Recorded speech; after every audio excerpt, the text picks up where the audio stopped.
Shy intern used sign language for a deaf visitor. She had no idea the CEO was watching. Maya shifted uneasily in her chair, her fingers fidgeting with the corner of her notepad. She was 3 weeks into her internship at Weston Enterprises, one of the city's largest tech firms, and she still hadn't shaken the feeling of being invisible, not that she minded too much. Maya had never been the type to seek the spotlight. She was quiet, the kind of person who blended in at the edges of a room. At Weston, she mostly stayed behind her desk, taking notes, delivering documents, and doing her best not to stumble in front of her supervisors. Her colleagues were kind enough, but they were fast-paced, confident, and polished in ways she could never imagine being. She was just the intern, shy and small in the background of their meetings. Nobody expected her to speak up, and Maya was fine with that, or at least that's what she told herself. What nobody at Weston knew was that Maya carried a hidden skill, one she rarely got to use. She was fluent in sign language. Her younger brother, Adam, had been born deaf, and learning to communicate with him had been one of the most important journeys of her life. Signing wasn't just hand gestures to her, it was a bridge to love, patience, and understanding. But in the gleaming offices of Weston Enterprises, there had never been a reason to use it. Until that morning. The visitor. Maya was hunched over her desk, typing up a report, when she noticed the receptionist at the front lobby growing increasingly flustered. A middle-aged woman stood there, clutching a file and looking confused. The receptionist spoke louder and slower, repeating herself, but the woman only frowned and shook her head. Maya tilted her head, curious. The woman's hands moved nervously in small, familiar shapes. Maya's heart jumped. She recognized the gestures instantly. This visitor was deaf. Without thinking, Maya stood up. Her shyness screamed at her to sit back down, to let someone else handle it, but her feet moved anyway. She crossed the lobby slowly. "Hi," she said softly, tapping the receptionist on the arm. "It's okay. I can help." The receptionist stepped aside, relief flooding her face. Maya turned to the woman, took a deep breath, and lifted her hands. "Hello, my name is Maya. Can I help you?" She signed. The woman's eyes widened in surprise and then softened in relief. Her shoulders relaxed as she began to sign back rapidly. "Yes, thank you. I'm here for a meeting with Mr. Howard, but I think I'm lost. I was supposed to bring these documents. Nobody understands me." Maya's face lit up with a gentle smile. Her hands moved confidently, flowing from one sign to the next. "You're in the right place. Don't worry, I'll take you." The woman beamed. For the first time since she entered the building, she looked calm. Maya guided her down the hallway, chatting as they went. She asked about the woman's day, whether she had trouble finding the building, even complimented her colorful scarf. It was casual, human connection, something the woman clearly hadn't felt since stepping inside.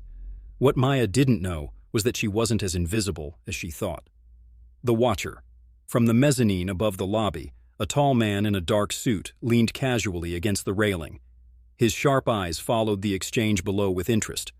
Alexander Weston, CEO of Weston Enterprises, was not a man who missed details.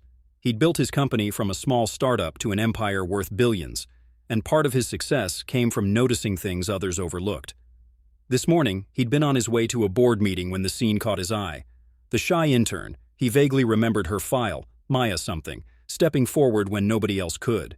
She hadn't hesitated, hadn't grandstanded, she'd just helped, and she could sign. Alexander's jaw tightened. His company prided itself on inclusivity, on accessibility. But he knew that shy intern used sign language for a deaf visitor. She had no idea the CEO was watching part 2. Maya could hardly believe how quickly things had shifted. Just weeks ago, she had been the quiet intern that nobody remembered the name of. Now, her hands were constantly in motion, teaching, guiding, helping. The basic sign language for the workplace workshop had been a surprising success. Employees from every department showed up, curious and eager. Some stumbled through fingerspelling, others laughed at their awkward handshapes, but all of them tried, and they kept trying. Maya noticed small changes in the office. The receptionist now greeted deaf visitors with a signed hello. A manager in accounting proudly practiced fingerspelling his own name. Even the security guards picked up simple signs like thank you and good morning. Each tiny gesture warmed Maya's heart. She knew her brother Adam would be proud, But the biggest surprise was Alexander Weston himself. A CEO's interest. After the first workshop, Maya assumed Mr. Weston would move on to bigger things. He was a CEO after all, too busy to worry about one intern's skill. But he kept showing up, quietly at the back of the room, his sharp eyes following every movement. He wasn't just observing, though. He practiced.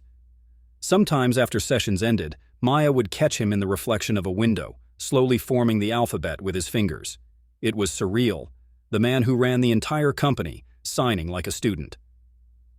One evening, as the staff packed up after training, Maya lingered to put away materials.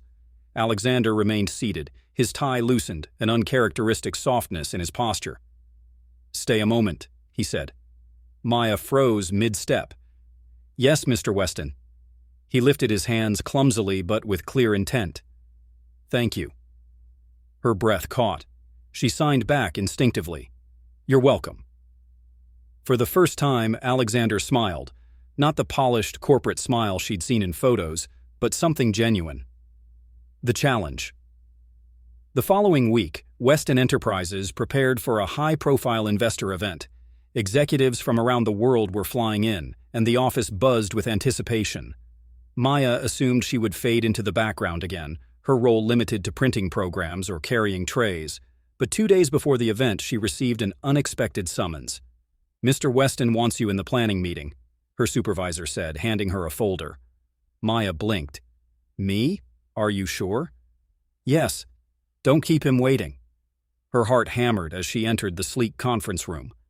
Around the massive table sat directors, managers, and board members, all people who normally didn't even notice she existed. And at the head of the table was Alexander. He gestured for her to sit beside him. "We'll have several deaf investors attending," he announced to the group. "Thanks to Maya, we are better prepared. She'll be coordinating accessibility during the event." Maya's ears burned. All eyes were suddenly on her. She opened her mouth to protest, to say she wasn't ready, but Alexander's steady gaze stopped her. "You'll do well," he said simply. It wasn't a request. It was trust. The night of the event. The evening arrived in a blur of lights and polished speeches. Guests in elegant suits and gowns filled the grand hall, and Maya's nerves trembled with every new arrival. She guided deaf investors to their seats, ensuring interpreters were in place.